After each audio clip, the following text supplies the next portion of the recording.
豐田嘅 Spike 可以安裝 DDE Pedal Box 㗎。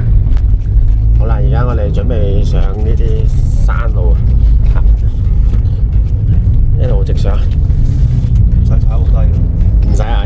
如果以前類似呢啲路會點啊？以前呢啲路我諗我仲慢流㗎，慢流㗎，冇嗰種衝刺感啊！係啊，好啦，一路上緊，而家上緊山啊！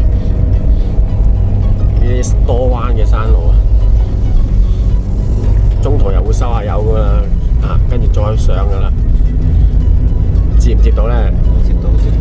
接到啊！架車都有嘅，有力嘅，係啊，有反應嘅，好，即係比以前已經完全改善晒啦。係啊，係，已經收咗油啦。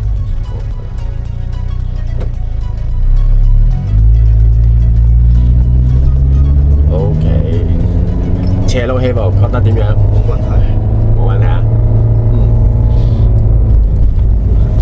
OK， 咁啊，我哋試完車喎，感覺點樣咧？裝完呢個 Pedal Box 對呢部車有咩改變咗咧？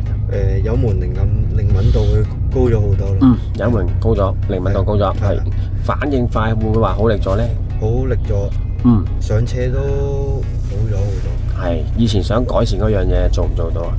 可以。可以噶啦。係。冇錯。咁啊，之前啦，咁因為上車覺得比較吃力啲啦，係咪？